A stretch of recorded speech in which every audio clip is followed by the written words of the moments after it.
পরিবার রয়েছে, পুলিশেরও তাদেরও ফ্যামিলি রয়েছে, তারা নিজের পরিবারের কারণে, জীবন জীবিকার কারণে আজকে তারা কিন্তু এই পুলিশের চাকরিটা করছে। তাদেরও যে কতটা ব্যথা, তাদের কতটা দুঃখ, সেটা আমরা বুঝি, সেটা আমরা অনুভব করতে পারি। দিবারাত্রি যারা পরিষেবা দেওয়ার চেষ্টা করছে, নিরলস প্রচেষ্টা কিন্তু তারা করে, কিন্তু তাদের উপরে একটা বোঝা চাপিয়ে দিয়ে, তাদেরকে বাধ্য করে তাদেরকে নিয়ে সমস্ত পাক কাজ করানো হচ্ছে।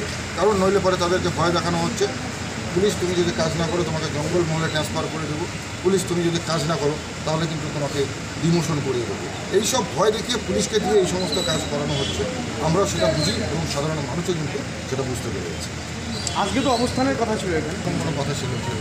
আমরা বলেছি আজকে আমরা প্রশাসনকে জানাবো, কারণ আমরা কিন্তু প্রশাসনকে সম্মান করি এবং আপনারা জানেন যে যারা প্রশাসনের দায়িত্বপ্রাপ্ত অফিসার রয়েছে সবাই যে করাপ্টেড সেটা না, কিছু কিছু পার্টিকুলার অফিসার রয়েছে যারা করাপ্টেড, যাদের সঙ্গে কুচবিহারের অনেক লম্বা চওড়া নেতার খুব ভালো বন্ধুত্ব রয়েছে, ঠিক আছে। তো সেই সমস্ত তাদের সেই আধিকারিকদের কথা বলবো না, কিন্তু কিছু ভালো আধিকারিকও রয়েছে। তো আমরা তাদের শরণাপন্ন হয়েছি। যদি আগামী 24 ঘন্টার মধ্যেই অচল অবস্থা দূর করা হয় তাহলে পরে আমরা স্বাভাবিকভাবে যেভাবে প্রচার করছিলাম সেভাবেই করব। আর যদি না করা হয় তাহলে আমরা কিন্তু আমাদের জেলা স্তরের নেতৃত্ব এবং রাজ্য স্তরের নেতৃত্বের সাথে কথা বলে আমরা বৃহত্তর আন্দোলনের কথা হবে। পুলিশ আর প্রশাসনের এই প্রচারের কোথাও খামতি না থাকলেও আমাদের যেটা প্রয়োজন এখন, সাধারণ মানুষ চাইছে, আপনারা দেখেছেন যে আমরা যেখানে মিছিল র্যালিতে গিয়েছি, সাধারণ মানুষ কীভাবে কাতারে কাতারে মানুষ কীভাবে স্বতঃস্ফূর্তভাবে আমাদের আশীর্বাদ দেওয়ার জন্য তারা কিন্তু ছুটে এসেছিল।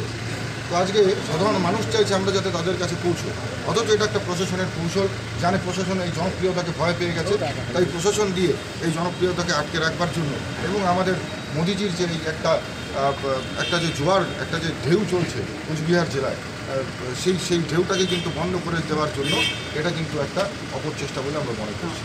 প্রশাসনের শাসন দলের কাজ করছে একদম সম্পূর্ণভাবে, এতে কোনো রকম এর মধ্যে কোনো রকম খাপ নেই।